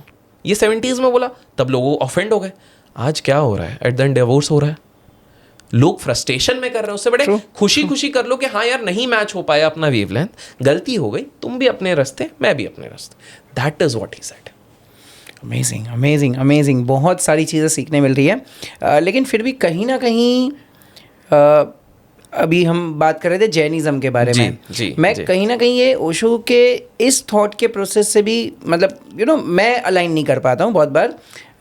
वो खुद जैन थे जी, जहाँ तक मुझे पता है, लेकिन फिर भी वो जैनिज्म को इतना क्रिटिसाइज करते थे। इनफैक्ट नॉट ओनली जैनिज्म, बाकी सारे रीजन सब वही करते थे। क्यों ऐसा? तो देखिए, आपको ये चीज़ समझनी पड़ेगी कि ओशो एक रेबेलियस स्पिरिचुअल टीचर थे। वो आपके दिमाग को अटैक मोड, हमेशा अटैक मोड पे रखते थे। देखिए, दो तरीका होता है। आप कुंफू मास्टर को देखो, कुंफू मास्टर क्या करता है, बार बार आपको लट मारेगा मारेगा मारेगा मारेगा, और उसके बाद आप स्ट्रांग हो जाओगे। आपको तब दर्द होगा लेकिन आपके हाथ पैर एकदम स्ट्रांग हो जाएंगे। वो बार बार चैलेंज कर रहा है। बहुत सारे गुरु क्या करते हैं, दोस्त स्वर्ग का रास्ता ये है, नहीं होगा भाई, बिल्कुल।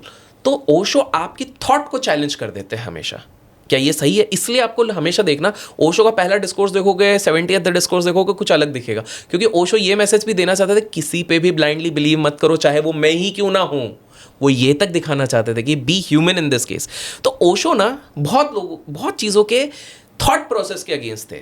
For example, Osho Gandhian principles के भी अगेंस्ट थे, क्योंकि उनको लगता था चरखा करके देश कभी उन्नति नहीं करेगा, इंडस्ट्रियलाइजेशन आना जरूरी है। गांधी जी बोलते थे कि मेरे को जो पैसा दोगे मैं 3rd क्लास बोगी पे बैठूंगा, ओशो बोलते थे मैं 1st क्लास एसी पे बैठूंगा। बट एट द एंड आज देखो, इंडस्ट्रियलाइजेशन नहीं आता तो शायद हमारा ये पॉडकास्ट भी नहीं होता। करेक्ट। तो ही वॉजंट रॉन्ग दैट वे। तो आप अगर देखोगे, उनने चैलेंज किया। आप जैनिज्म की अगर आप बात करो तो जैनिज्म के कुछ थॉट प्रोसेस उसको उन्होंने चैलेंज किया था। लेकिन अब अगर आप मेरे व्यू पॉइंट जानना चाहो तो Jainism as a religion is a beautiful religion, और इसको मैं अब थोड़ा सा समझाने की कोशिश करूँगा।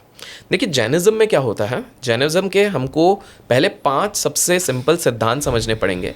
और मैं क्यों कह रहा हूँ, तो सबसे पहले मैं एग्जाम्पल देता हूँ। 21st सेंचुरी में at this point of time जब हम दोनों ये वार्तालाप कर रहे हैं, और क्या क्या हो रहा है, मैं क्विक एक लिस्ट बताता हूँ।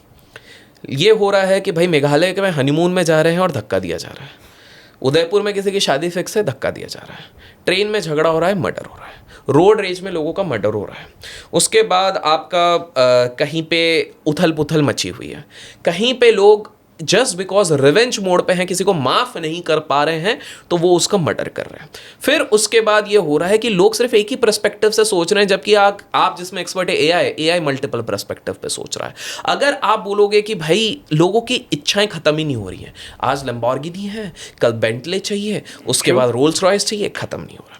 तो जैनिज्म के प्रिंसिपल्स 21st सेंचुरी में सबसे ज़्यादा इंपॉर्टेंट हो जाते हैं। क्यों? एक एक करके क्विकली मैं उनके प्रिंसिपल्स आपको समझा देता हूँ। पहला, अगर हम बोलते हैं अहिंसा। अहिंसा मतलब आपको हिंसा नहीं करनी है। हिंसा, लोगों को लगता है सिर्फ हाथ उठाना हिंसा होता है, जो गांधी जी वाला प्रिंसिपल था, एक गाल है दूसरा गाल दिखाता, नहीं। अहिंसा is also about thought and what you speak. पता है इस दुनिया में सबसे खतरनाक अगर कोई वेपन है तो वो आपकी ज़ुबान है, क्योंकि एक बार अगर आपने किसी चीज़ को कुछ गलत बोल दिया तो आपके रिश्ते टूट जाते हैं। करेक्ट। आपका प्रोफेशन टूट सकता है, सब टूट सकता है। आप खुद सोचिए, एक कॉमेडी शो में जाके अगर कोई व्यक्ति अपने ज़ुबान से बिरयानी की बात कर ले, उसकी नौकरी जा सकती है, तो कुछ भी हो सकता है।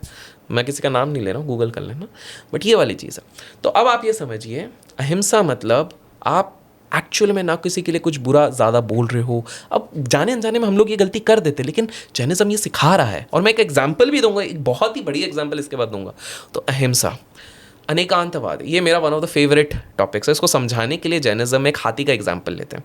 एक राजा होता है, राजा अपने दरबार में बुलाता है एक हाथी और हाथी वाहक को, और उसके बाद क्या करता है, 8 अंधे लोगों को बुलाता है, और वो 8 अंधे लोगों को बोलता है चलो एक काम करो, उनको बताया नहीं हाथी है, बोले एक एक इस साइड में जो उसको छुओ और बताओ क्या है।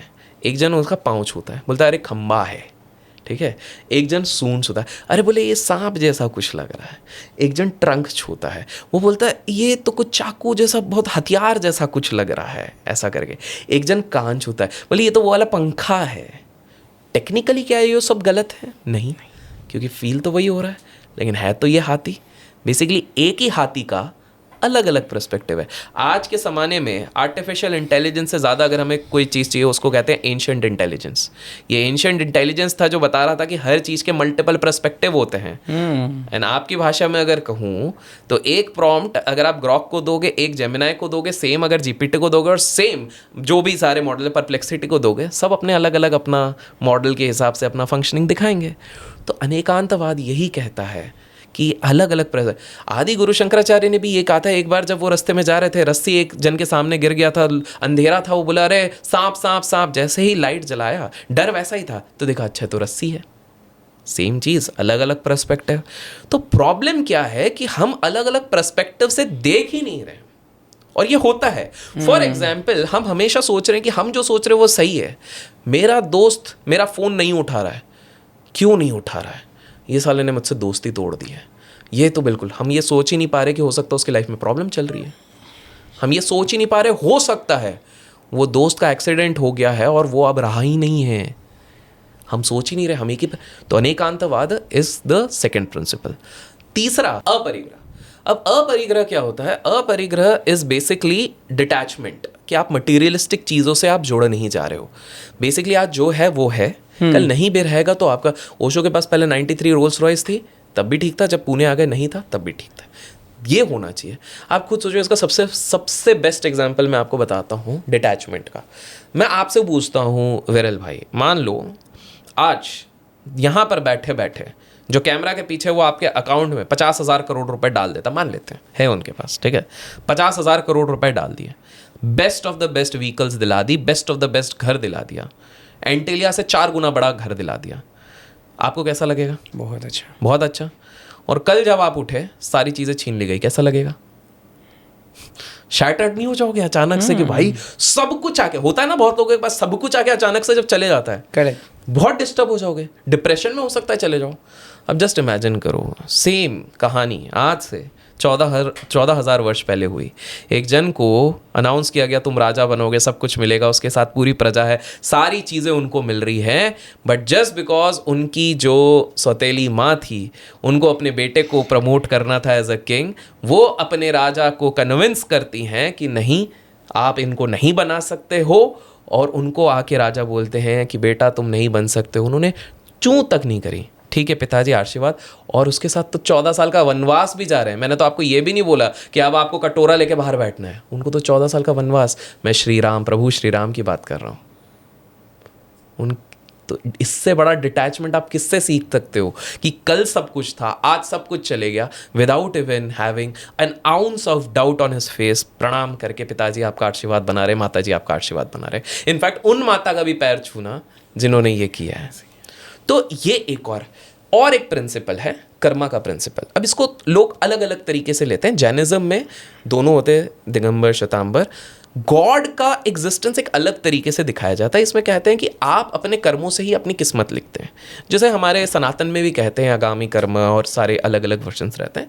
तो वहाँ पर भी ये कहा जाता है कि आप अच्छा कर्म करते जाओ, you keep doing good things and don't worry about क्या हो रहा है, जो आपके इसमें है वो चीज़ हो जाएगी। तो that is something which you also, हम लोग इतने एंग्जाइटी में क्यों हैं, ये भी करना है वो भी करना है। अरे भाई सोशल मीडिया खोल लो, सोशल मीडिया में कोई गरीबी नहीं है, हर बंदा अरबपति है, तो कहीं ना कहीं फोमो हो जाता है। तो ये है। और फिफ्थ जो सबसे इंपॉर्टेंट है, मिच्छामी दुक्कडम, वो उनको पता है द पावर ऑफ लेटिंग गो। और एग्जाम्पल के तौर पे मैं आपको बता दूं कि 1 महीने के लिए मेरी भी आपसे हल्की सी अनबन हो गई थी, बट कहीं ना कहीं इसी प्रिंसिपल को ध्यान करके हमारा वो चीज़ हुआ था, क्योंकि मेरे को भी रियलाइज़ हुआ कि जाने अनजाने में ये चीज़ हुई है।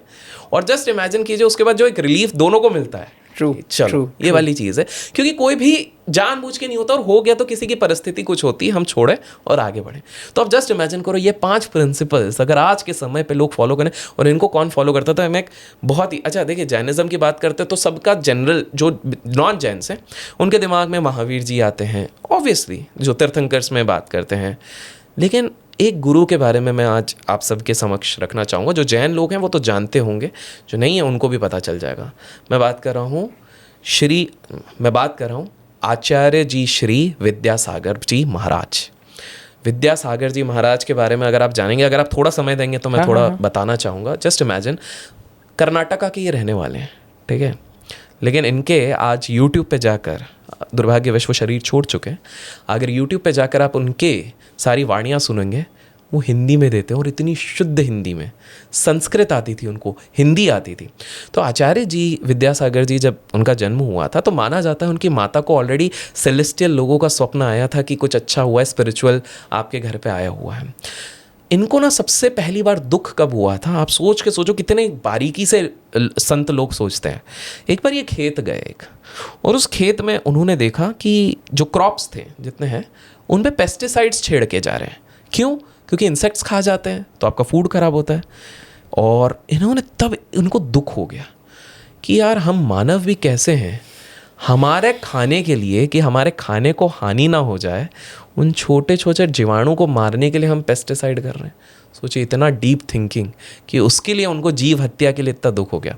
बचपन में उनके दोस्त लोग खेलते थे और ये क्या करते थे, जो नदी होती थी उसके अंदर डुबकी मारते थे, जल के अंदर रह के 2-2 1.5 उनके दोस्त कभी कभी डर जाते थे, क्या हो गया, वो अंदर अपना उच्चारण मंत्र करते थे। तो उनका कहीं ना कहीं ये लगाव हो गया था। फिर उसके बाद जब उनको उनके गुरुजी मिले थे तो गुरुजी ने उनकी बहुत टेस्टिंग करी। उनके गुरुजी ने उनको आचार्य पद देने से पहले बहुत टेस्टिंग करी। तो इनके जो गुरुजी थे, मैं बहुत सिंप्लिसिटी के लिए बता रहा हूँ, जो हमारे नॉन जैन भाई बहन हैं, कि जो मैंने आपको बताया ना, संत लोगों के पास एक पावर होती है, उनको पता रहता है किस प्रकार से अपने शरीर को छोड़ना है, कब छोड़ना है, किस प्रकार से। तो उन्होंने जल पान, उनके गुरुजी ने सब त्याग दिया था। उस मोमेंट पर भी विद्यासागर जी महाराज जी ने उनकी बहुत सेवा करी, सब कुछ करा। और बाद में इनके, अब जब मैं वर्जन्स आपको बताऊंगा कि विद्यासागर जी महाराज जी ने क्या क्या किया, सोचिए एक ऐसा संत जिसके सामने खुद हमारे देश के प्रधानमंत्री नरेंद्र मोदी जी नतमस्तक होते थे, वो ये हैं। आप गूगल करेंगे आपको फोटो मिल जाएगी, आशीर्वाद लेने आते थे। तो कोई छोटी बात तो नहीं हुई है यहाँ पे। विद्यासागर जी महाराज जी ने, उनका सबसे पहला एम ये था कि जब तक कन्याओं को हम एम्पावर नहीं करेंगे, जब तक कन्याओं को हम शिक्षित नहीं करेंगे, तब तक ये देश आगे नहीं बढ़ सकता है। और इसीलिए उन्होंने एक नया इनिशिएटिव लिया, प्रतिभा स्थली स्कूल्स फॉर स्टूडेंट्स बनाए लड़कियों के लिए। तो जबलपुर हो गया, वो 2 क्या नाम है, दोनाग्रह रामटेक, ये 3 जगहों पे इन्होंने ये किया। अब यहाँ पर भी एक इंटरेस्टिंग कहानी बताता हूँ कि वो कितने ज़्यादा वायलेंस के अगेंस्ट में थे। एक बार ये कक्षा में पहुँचते हैं प्रतिभा स्थली में, सारी कन्याएं अपना करते रहती हैं, तो ऑब्वियसली रिस्पेक्ट से जय जिनेंद्र सब कर रहे हैं। समय पे गुरुजी आते हैं, बैठते हैं, और वो पढ़ के, बच्चों के साथ उनका बहुत अच्छा लेना देना था, तो वो पढ़ना शुरू करते हैं वहाँ पे। तो जब वो पढ़ना शुरू करते हैं तो टॉपिक क्या चलता रहता है, भारत सोने की चिड़िया, अंग्रेज़ों ने इसे लूटा। ठीक है, अब जस्ट इमेजिन पूरी क्लास पढ़ रही है, लेकिन जब गुरुजी पढ़ा रहे हैं तो वो बोलते हैं भारत सोने की चिड़िया, अंग्रेज़ों और आगे का स्किप। ये एक लेसन था, ये एक शिक्षा थी कि अपने मुख से भी कुछ गलत ना बोलो, क्योंकि लुटेरा शब्द। अब पेशेंस की मिसाल करता हूँ, चलो मान लेते हैं विरल भाई, एग्जाम्पल लेते हैं। आज आप सड़क पे जा रहे हो, सड़क पर अचानक से 25 30 40 लोग आपका मजाक बनाने लगे किसी कारण से भी, अरे क्या दिख रहा है, क्या, अरे हर्ट होगा, गुस्सा आएगा। होगा। एक बार आचार्य जी निकल रहे थे, कुछ खेतों से निकल रहे थे, एक जगह से निकल रहे थे। तो विद्यासागर जी महाराज जी जब उस रास्ते से निकल रहे थे उनके डिसाइपल्स के साथ, उनके इर्द गिर्द उनके सारे लोग थे। उस समय पे कुछ बच्चे खेल रहे थे और बच्चे मजाक बनाने लग गए, और मजाक मजाक में हंस हंस के बोलने लग गए, अरे नंगा टुच्चा आया, नंगा टुच्चा आया, नंगा टुच्चा आया। अब जस्ट इमेजिन कीजिए, जो उनके भक्त लोग थे, जो उनके साथ थे, उनको कितना क्रोध आया होगा। वो भागे, ओए कैसे। इन्होंने सबको शांत किया, बोले कुछ गलत नहीं बोल रहे। तो बोले आप क्या बोल रहे हो गुरुजी? बोले मैं हूँ दिगंबर। मुस्कुरा, वो हमेशा मुस्कुराते रहते हैं, उनकी फ़ोटोज़ भी आप देखेंगे हमेशा मुस्कुराते हैं। बोले मैं हूँ दिगंबर, दिगंबर हमारा तो आसरा ही वो है, तो सही बोला है। और लुच्चा बिकॉज इंग्लिश में उसको तो प्लकेट कहते हैं, क्योंकि जब हम बाल निकालते हैं तो जैन धर्म में जब मंक बनते हैं तो आप प्लक करते हैं अपने हेयर्स को, तो वो मैंने किया है। तो इन बच्चों को छोड़ो, तो नादान है, सही बोल रहे हैं, और चले गए। एक बार जब उन्हें एक जगह से दूसरी जगह नदी क्रॉस करनी थी, कोई सहारा नहीं मिल रहा था, उनका ऑरा इतना तेज था, सारे मछुआरे जिनका बिजनेस का टाइम था वो छोड़ के अपनी नाव लगा दिए एक ब्रिज बनाने के लिए, ताकि आप इधर से निकल जाएं। सबने अपनी आमदनी छोड़ के ये चीज करी। इन्होंने सिर्फ यही नहीं किया, कैन यू इमेजिन उस समय पे जब 33,000 गायों को पीड़ा दिया जा रहा था, प्रेग्नेंट काउस को, स्लॉटर हाउसेस बहुत होते थे ना, तो इन्होंने 60 से ज्यादा गौशालाएं बनाई ताकि ये सब अच्छे से रह सके। इन्होंने एम्प्लॉयमेंट अपॉर्चुनिटी, जो थ्रेड वीविंग और ये वाली चीज होती है, वो चीज शुरू करी। इन्होंने ना एक बहुत अच्छी किताब, एक पोएटिक किताब लिखी थी, मूक माटी।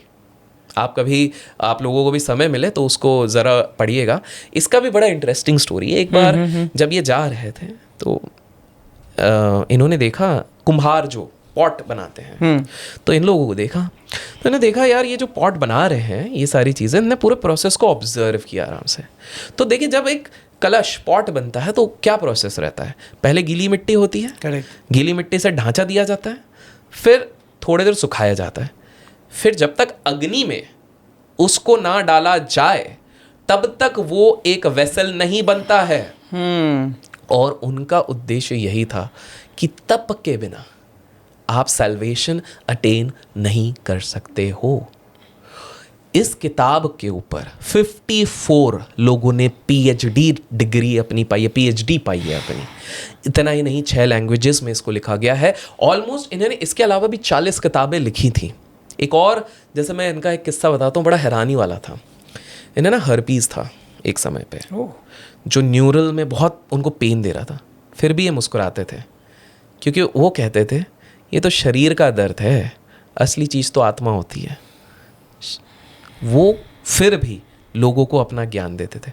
इतना ही नहीं, एक बार का किस्सा है जब आचार्य जी को बहुत तीव्र बुखार हो गया था और बुखार उतर ही नहीं रहा था, 103 104, और ना ये एलोपैथी मेडिसिन लेते हैं ना कुछ लेते हैं, उतर ही नहीं रहा, कोई सोच ही नहीं सकता। अब अचानक से उसी रात को कुछ हैरानी वाली चीज़ हुई। उस रात को अचानक से लोग जब आए, देखे गुरुजी ठीक हो गए। अरे कैसे? और साथ में देखा 2 जो बुखार के टाइम पे हम माथे पे पट्टी करते हैं ना, गीली पट्टियाँ 2 रखी हुई हैं पूरी, कोई था ही नहीं उधर। तो लोगों का मानना है कि वो इतने प्योर सोल थे कि खुद देवता आके उनको हील करके ये गीली पट्टी से चले गए। तो हम सोचिए, हम सिर्फ एक आध चीज़ें जानते हैं, प्रतिभा स्थली की बात कर लें, गौशालाओं की बात कर लें, जो इतने सारे किताबें दी हैं, इतने अच्छे मुख से जो उन्होंने पूरे दुनिया को जागृत किया, सारी अच्छी अच्छी बातें वो बोलते रहे। उनके एक बार ऐसा हुआ था कि वो लेट गए, और जब वो लेट गए तो एक जगह पे ज़मीन पे लेट गए थे। तो वहाँ पर ना वो जब लेटे हुए थे तो ऐसे करके जब लेटे तो पीठ पे बहुत सारी लाल चींटियाँ आ गई। एंड भगवान ना करे आपको कभी लाल चींटी काटे, कभी डंक मारती है ना वो लाल चींटी, एक लाल चींटी तो कैसे, सीधे इधर लाखों लाल चींटियाँ। लेकिन ना उन्होंने हाथ मारा ना वो पीछे पलटे, चाहे तो ऐसे करके मसल सकते थे। क्यों? जीव हत्या नहीं करनी थी। तो आप सोचिए कि आज कितने संत आपको ऐसे मिल सकते, बहुत गिनती के संत मिलेंगे जो सारे ऐशो आराम छोड़ दें, जो स्त्रियों के बारे में इतना सोचें, जिनको कोई मतलब नहीं है ये सारी चीज़ों से, जो हमेशा मुस्कुराते रहें, जो अच्छाई का सबको ज्ञान देते रहे। बहुत कम लोग। फिर वो जब उन्होंने शरीर छोड़ा तो अब जो अगले आचार्य हैं उनको वो देखे गए। तो इसी प्रकार से अगर लोगों ने कमेंट्स में पार्ट 5 लिखा, पार्ट 5 होगा, यस, अपना 5th है। हाँ ये 5th है, तो पार्ट 6 लिखा। अगर लोगों को ये पसंद आ रहा है हम लोगों का कॉन्वर्जेशन, तो आगे चल के ज़रूर हम लोग जितने ज़्यादा कमेंट्स आएंगे और 15,000 अगर लाइक्स आएंगे तो हम मेक श्योर करेंगे कि हम जैनिज्म को भी और डिकोड करें, बुद्धिज्म को भी डिकोड करें और सनातन को भी हम डिकोड करें एक डिटेल वे में, कि सब में क्या क्या ऐसी चीज़ें हैं जो ये चीज़ें हमको सीखनी चाहिए यहाँ पे। तो उसके बारे में भी हम बिल्कुल डिस्कस करेंगे जी। Amazing amazing amazing. मुझे जैनिज्म के बारे में आज इतना डिटेल में सच में पहली बार पता चला। इनफैक्ट विद्यासागर जी के बारे में मुझे सच में नहीं पता था। आज मैं इस पॉडकास्ट के बाद में मैं खुद यूट्यूब पे जा कर के उनके बुक्स या वीडियोस या ये सारी चीज़ों के माध्यम से उनके बारे में सर्च करूँगा। आप लोगों को अगर पहली बार पता चला और अगर सच में आपको वैल्यू मिल रही है इतनी सारी चीज़ें, तो प्लीज़ मुझे लाइक कर लीजिए इस वीडियो को, ताकि हमें भी मोटिवेशन बना रहे इस तरीके के वीडियोज़ बनाने के लिए। सर, ऐसे तो अभी हमारे बहुत सारे गुरु के बारे में बात करना है। जैसे एक बहुत ही पॉपुलर गुरु है आज इंडिया में, श्री श्री रविशंकर जी। आप अभी जस्ट लास्ट मंथ उनको मिल के आए, उनके आश्रम जाके आए। मैं थोड़ा सा उनके एक्सपीरियंस के बारे में जानना चाहता हूँ, क्योंकि उनके साइड बहुत सारी चीज़ें पॉजिटिव भी बातें होती है, लेकिन उससे ज़्यादा बातें नेगेटिव भी होती है। तो पहले मैं आपका पर्सपेक्टिव जानना चाहूँगा। देखिए, मेरा एक्सपीरियंस तो अच्छा रहा है, लेकिन कुछ पहले मिरेकल्स की बात करते हैं। एक बार क्या होता है, उनको सब प्यार से गुरुदेव बुलाते हैं। एक बार गुरुदेव अपने चॉपर के साथ तमिलनाडु के ऊपर से जा रहे थे और उनको लैंड कहीं और होना था, बट अचानक से एक एरिया, एक गांव के ऊपर से जब जा रहे थे, वेदर फोरकास्ट भी नहीं था, बहुत तेज़ बारिश होने लग गई। अब जब ऑब्वियस था बारिश बहुत तेज़ हो रही है, तो पायलट ने यही बोला कि भाई हमें कहीं पे लैंड करना चाहिए, और एक्सीडेंटली उन्होंने एक गांव में लैंड कर ली। तो क्या हो गया, अचानक से सारे गांव वाले आ गए। ऑब्वियसली पहली बात तो चॉपर लैंड हुआ है, बड़ी बात हो गई, भाई कहाँ से हो गया। दूसरा क्या हो गया, हैरानी वाली बात, कि गांव वालों ने बोला कि हमारे इधर ना इतने सालों से बारिश ही नहीं आई। तो उनको लगा कि गुरुदेव बारिश लेके आए। दूसरी चीज़, उस गांव के मंदिर में हर 12 साल में ही एक बार एक पूजा होती है, और ये एग्जैक्ट वही दिन था जब 12 साल में, क्योंकि 12 साल में कोई एक बहुत बड़ा गुरु चाहिए रहता है जो इसको इनिशिएट करे। इन्होंने लास्ट टाइम बुलाया था, वो आ नहीं पाए थे, इस बार आए। तो ये पहला कोइंसिडेंस। दूसरा, एक छोटी सी बच्ची थी 10 साल की, उसके ब्रेन सर्जरी होने वाली थी, और जो ट्यूमर था, उनको एक ट्यूमर था, वो उसके वोकल से बहुत क्लोज था, एकदम माइक्रो सेंटीमीटर से। डॉक्टर्स ने वार्न कर दिया था कि देखिए अगर ये चीज़ हुई तो वोकल को भी इशू होगा। इन एनी केस अगर नहीं भी हुआ तो लड़की ना एटलीस्ट 7-8 दिन बोल नहीं पाएगी, फिर धीरे धीरे करके बोलना शुरू करेगी। पर घर वालों को चाहिए था कि बचाना ज़रूरी है, ट्यूमर आप हटा दो। तो बच्ची की जो माँ थी वो गुरुदेव को मानती थी, तो उन्होंने बस बेटी को बोला, बेटी ये तस्वीर है गुरुदेव की, ऑपरेशन के टाइम पे अपने सीने में रखो, और बस गुरुदेव को ध्यान रखना, ऐसा ठीक है। ऑपरेशन हुआ, मिराकुलसली ऑपरेशन सक्सेसफुल हुआ, बट बात इधर ख़त्म नहीं हुई। यूजुअली जब डॉक्टर सामने वाले को ऑपरेशन के बाद बोलते हैं बच्चों को, तो वो मामा पापा ये बोलते हैं। बच्चे ने खुद से सबसे पहले बोला जय गुरुदेव। तो दैट इज़ अनदर थिंग। ऐसे ही काफ़ी सारे लोगों का ये मानना है, इनफैक्ट ये एविडेंट रिकॉर्डेड है कि कुछ लोगों को जिनको अस्थमा था, कुछ लोगों का हार्ट का इशू था, ट्राइग्लिसराइड बढ़ गया था, वो लोगों ने रेगुलर जब सुदर्शन क्रिया किया, जैसे एक केस आया था जिसमें एक दिन की सुदर्शन क्रिया में ही बहुत सारा कॉर्टिसोल कम हो गया। Cortisol is the stress hormone by the way. तो सुदर्शन क्रिया उनको भी हेल्प करी है। एक बार ऐसा हुआ था कि एक व्यक्ति था, तो उस व्यक्ति को पहली बार जब स्मरण हुआ, उनके जो पुराने गुरुजी थे, उन्होंने बोला, गुरुजी मेरे को ना मेरे दिमाग में, मेरे सपने में एक किसी की तस्वीर आती है, किसी बाबा की तस्वीर आती है। तो उनके गुरुजी ने बोला कि भाई यही तुम्हारे मेन वो होंगे। उसी के कुछ दिन बाद गुरुदेव के आश्रम जब आए, एक्सीडेंटली तो देखा रही है तो वही है। और एक इंटरेस्टिंग चीज़, एक बार क्या होगा कि जो यही व्यक्ति जब गौशाला इनका देखने लग गए गुरुदेव का, तो गौशाला देखते वक्त क्या हुआ कि ये बटर लाए थे सब लोगों को देने के लिए। तो जो बटर बच गया उसको फ्रिज में रखा था। अब क्या हो गया, गुरुदेव के एक पास में ही रहते थे ये। तो एक दिन अचानक से 7 दिन बाद ये उठे, उनको दिमाग में आया अरे यार वो बटर तो सड़ जाएगा, तो उसको बांट देते हैं हम किसी पे। वो बस उठे हैं, गुरुदेव ने इतने में आके बोला वो सब में बांट दो, बटर जो रखा हुआ है वेस्ट हो जाएगा। तो उसको लगा भाई माइंड पढ़ लेते हैं क्या गुरुदेव, ये कैसे हो रहा है, ये भी एक मिरेकल हो गया। इसके अलावा अगर मैं बात करूं, मतलब ऐसे तो अनगिनत मिरेकल्स जो हमने सुने हैं उधर गुरुदेव के। आप खुद सोचो 4 वर्ष की मात्र आयु में अगर भगवत गीता के सारे श्लोक कोई अच्छे से उच्चारण कर ले तो कैसा रहेगा। गुरुदेव श्री श्री रविशंकर जी ने यही चीज़ करके सबको अचंभित कर दिया था। ये वो व्यक्ति थे जिन्होंने बैंगलोर यूनिवर्सिटी में 2 अलग अलग कॉन्ट्रास्ट स्टडी करी थी। एक जगह फिजिक्स भी पढ़ा और दूसरी जगह वैदिक लिटरेचर भी पढ़ा, दोनों चीज़ें पढ़ी और कहीं ना कहीं लोगों को हिला के रख दिया कि भाई ये क्या बहुत गजब चीज़ें बोल दी हैं। सो कहीं ना कहीं अगर आप देखें तो इनकी भी इसी प्रकार से ध्यान की तरफ जो वो हुआ, और उन्होंने बेसिकली क्या हुआ था कि एक बार ये मौन में चले गए थे 10 दिन के लिए, और उस 10 दिन के मौन के बाद ही इन्होंने आविष्कार किया था, इनके दिमाग में आया था, इनको इंट्यूशन हुआ था अबाउट सुदर्शन क्रिया। और सुदर्शन क्रिया का निर्माण उसी 10 दिन में हुआ, जिससे कि पूरी दुनिया को सिखाया जा रहा है। आप खुद सोचिए, कोलंबिया में एक बहुत बड़ा वॉर चल रहा था 52 ईयर से, जो आज तक रिजॉल्व नहीं हुआ था। बाय द वे आपको बता दूं, इस पर एक मूवी भी आ रही है बहुत जल्द। अच्छा। और उसमें विक्रांत मैसी रोल कर रहे हैं, गुरुदेव बने हैं वो। मैं जब लास्ट टाइम गया था तो वो गुरुदेव के साथ ही थे, विक्रांत मैसी। वो क्योंकि इमिटेट करना रहेगा ना गुरुदेव को। तो 52 ईयर्स से इतना बड़ा वॉर चल रहा था जिसको कोई सॉल्व नहीं कर पा रहा था। गुरुदेव ने खुद वो जो एग्रेसिव लोग थे उनसे बात करके उस 52 ईयर ओल्ड वॉर को ख़त्म करवा दिया, गवर्नमेंट और इन लोगों को साथ में मिलवा दिया।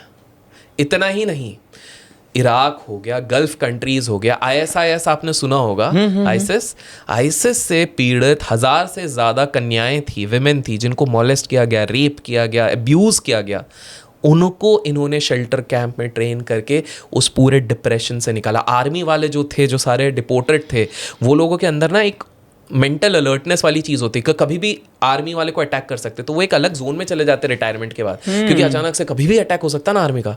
सुदर्शन क्रिया से उधर भी सूद किया गया। तो एज सच तो अगर हम बात करें तो गुरुदेव के तो बहुत सारे चर्चे हैं, बट इसके साथ साथ कुछ कंट्रोवर्सीज भी हैं, जो अगर लोग 15,000 लाइक करेंगे तो अगले पार्ट में मैं सिर्फ श्री श्री जी नहीं, हम श्री श्री जी गुरुदेव की बात करेंगे। हम बात करेंगे जो एलिगेशन लगता है सदगुरु पे, कि क्या सदगुरु ने सही में अपनी वाइफ का मर्डर किया, ये भी हम जानेंगे। हम ये भी जानेंगे कि क्या सही में ईशा का जो लैंड है, ईशा फाउंडेशन का, वो सही तरीके से निर्माण हुआ है। हम महासमाधि के बारे में भी जानेंगे। बात करने के लिए तो विरल भाई हम 4 घंटे भी दे सकते हैं, लेकिन हम चाहते हैं कि एक संक्षेप में जितने लोग हो सके इस चीज़ को समझे। और हम जानेंगे जो भी आपके फेवरेट गुरु हैं, उनका नाम अगर आप लिखते हैं, हम उनके बारे में भी चर्चा करेंगे। अमेजिंग अमेजिंग अमेजिंग, सच में आज का डिस्कशन बहुत बहुत एनलाइटेंड था। बहुत सारी चीज़ें सीखने मिली, पहली बार मुझे जानने मिला, and I am very sure जितने लोग देख रहे हो उनको भी बहुत सारी चीज़ें नई सीखने मिली होगी और वैल्यू मिली रहेगी आज के इस डिस्कशन से। सर, इसी तरीके से हम और भी पार्ट्स निकालते रहेंगे, क्योंकि आपके साथ हमेशा जितनी बार स्पिरिचुअलिटी की बात करते हैं, स्पेशली बाबा की बात करते हैं, सच में मुझे बहुत मज़ा आता है। अनडाउटेडली हम अगले एपिसोड में श्री श्री रविशंकर के गुरुदेव जी के दूसरा साइड भी हम बात करेंगे, दूसरी साइड भी बात करेंगे। एक और गुरु है जिनकी डिमांड बहुत ज़्यादा आती है, उनके बारे में भी बात करेंगे। मैं सत्य साई बाबा की बात कर रहा हूँ, बिल्कुल करेंगे। उनके बारे में बात करना चाहेंगे। साई बाबा, सत्य साई बाबा, उनके बीच में क्या है, क्या मैजिक्स है, क्या फ्रॉड है, इन सारी चीज़ों के बारे में डिस्कशन करेंगे। So thank you so much, thank you so much sir. Again this was the 5th part. बहुत ही जल्दी अगर 15,000 लाइक्स इस पर्टिकुलर वीडियो पे आ गए तो हम अगला पार्ट फिर से इसी टॉपिक के अराउंड लेके आएंगे। Thank you so much. Thank you so much.